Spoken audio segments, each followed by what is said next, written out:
बहन का अपमान। एक गांव में एक बड़ा साहूकार रहता था। साहूकार बहुत पैसे वाला था। आसपास के कई गांव में उसका बड़ा नाम था, लेकिन इस साहूकार को अपने पैसों का, अपने रुतबे का और अपने नाम का बड़ा ही घमंड था।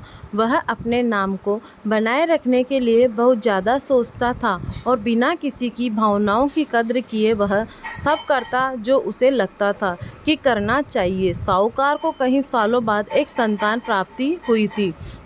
साहूकार ने अपनी इस खुशी को मनाने के लिए अपने घर पर एक बहुत बड़ा कार्यक्रम रखा, जिसमें अपने आसपास के कई गांव के सभी श्रीमंत लोगों को और सिर्फ ऐसे रिश्तेदारों को जो पैसे वाले थे बुलाया था। पास के ही गांव में साहूकार की खुद की सगी बहन भी रहती थी। क्योंकि इन दिनों उसकी आर्थिक स्थिति कुछ अच्छी नहीं थी, इसीलिए उसने अपनी बहन को तक नहीं इस कार्यक्रम में बुलाया। साहूकार ने जिस कार्यक्रम का आयोजन किया था वह इतना भव्य था और उसके अलावा इसमें इतने प्रसिद्ध और श्रीमंत लोग आने वाले थे कि इस कार्यक्रम की चर्चाएं हर गांव में होने लगी। यह खबर उस साहूकार की बहन तक भी पहुंच गई। बहन को यह जानकर बहुत ज़्यादा खुशी हुई कि कितने सालों बाद उसके भाई को आखिरकार संतान सुख प्राप्त हो ही गया। बहन ने सोचा कि भाई गलती से उसे इस बारे में बताना भूल गया होगा और अपने को भला कोई न्योता देता है। भोली बहन ने अपने भाई के यहाँ उस कार्यक्रम में जाने की तैयारी शुरू कर दी। जिस दिन वह कार्यक्रम था उस दिन बहन सुबह सुबह ही अपने भाई के घर जाने के लिए निकल पड़ी।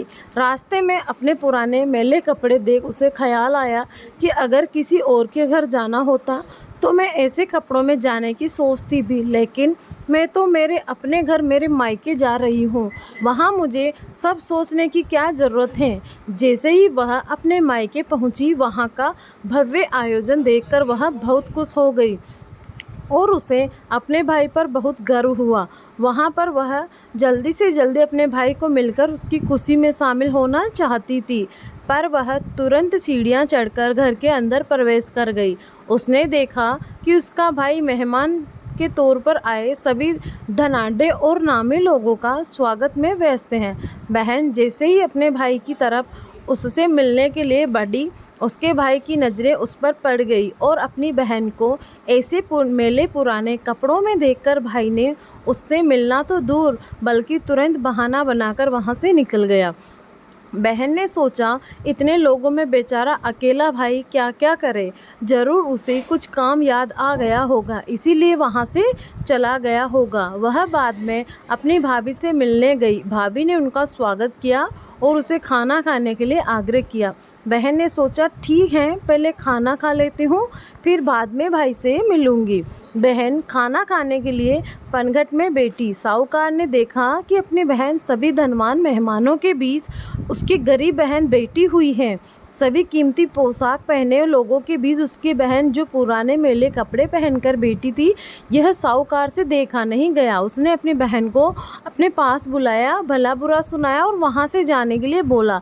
बहन ने अपने सपने में भी नहीं सोचा था कि उसके साथ कभी ऐसा व्यवहार भी हो सकता है, और वह भी उसके खुद के मायके में। अपना अपमान होने के बाद बहन तुरंत अपने घर ससुराल जाने के लिए चल पड़ी। वह इस बात को पचा ही नहीं पा रही थी कि उसके अपने भाई ने उसके साथ इतना बुरा व्यवहार किया। उसकी आंखों से आंसू नहीं थम रहे थे। रास्ते में उसे अपने पुराने दोस्त मिली। उस दोस्त ने उसे रोने का कारण पूछा। हालांकि बहन उसे कुछ भी नहीं बताना चाहती थी, लेकिन दोस्त के बार बार पूछने पर उसने उसके साथ हुई सारी बात उसे बता दी। उसकी दोस्त एक समझदार महिला थी और काफ़ी प्रैक्टिकल सोचने वाली भी। उसने कहा, अगर तुम मेरी बात मानो तो एक दिन तुम्हारा भाई खुद तुम्हें अपने यहाँ बुलाएगा और तुमसे माफ़ी मांगेगा। बहन ने उससे कहा कि मैं तुम्हारी हर बात मानूंगी, बताओ मुझे क्या करना होगा। दोस्त ने कहा कि तुम इस अपमान को, इस दुख को एक दिशा दे दो और कोई गृह उद्योग शुरू कर दो। उसने इतने मेहनत करो कि उस काम में तुमको अच्छा कोई भी ना हो। बहन को अपने दोस्त की बात सही लगी। उसने घर पहुंचकर अपने आंसू पोंछकर उसी दिन से एक गृह उद्योग शुरू किया।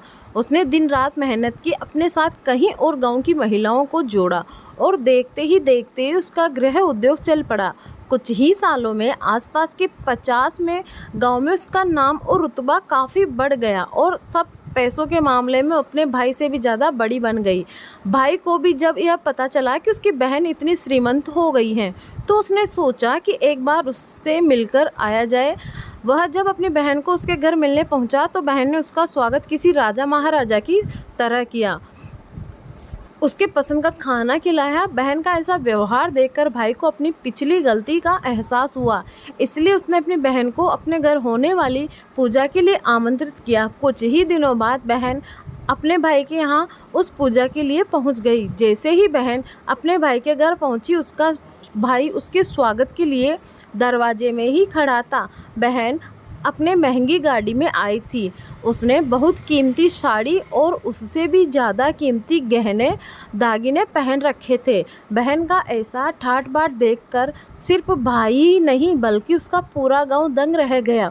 भाई दौड़कर आया और बहन के गाड़ी का दरवाज़ा खोलकर उसे बाहर आने के लिए कहा।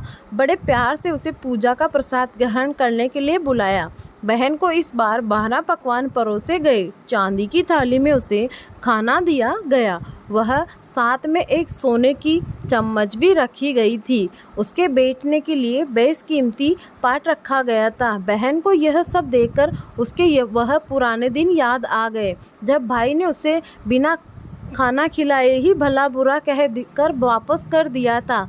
बहन खाना खाने के लिए तो नहीं बैठी, लेकिन उसने अपने सारे कीमती गहने, दाग दागिने और जेवरात उतारकर उस थाली के सामने रख दिए और खाने में से कुछ निवाले उन दाग दागिनों के ऊपर रख दिए। बहन का ऐसा व्यवहार देखकर सभी हैरान थे।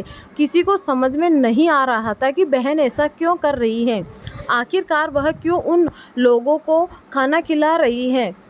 जब सभी ने उससे पूछा कि वह ऐसा क्यों कर रही है, बहन ने उसके सबके सामने बताया कि आज जो उसका इतना मान सम्मान है वह दरअसल उसका नहीं है, उसके इन्हीं कीमती दाग दागिनी और कपड़ों का हो रहा है, क्योंकि मैं तो अभी भी वही पुरानी साहूकार की बहन ही हूँ। अगर कुछ बदला है तो वह मेरी परिस्थिति है, मेरे कपड़े और गहने हैं। भाई ने अपनी गलती का एहसास होने पर इस बार अपनी बहन के पैर पकड़कर माफ़ी मांगी। बहन जो पहले ही अपने भाई से निस्वार्थ प्रेम करती थी, उसने अपने भाई को माफ़ कर दिया और उसे गले से लगा लिया। दोस्तों, पैसे सिर्फ हमारे जीवन को सरल बनाने के लिए हैं, जबकि रिश्ते जीवन में मिले किसी वरदान की तरह है।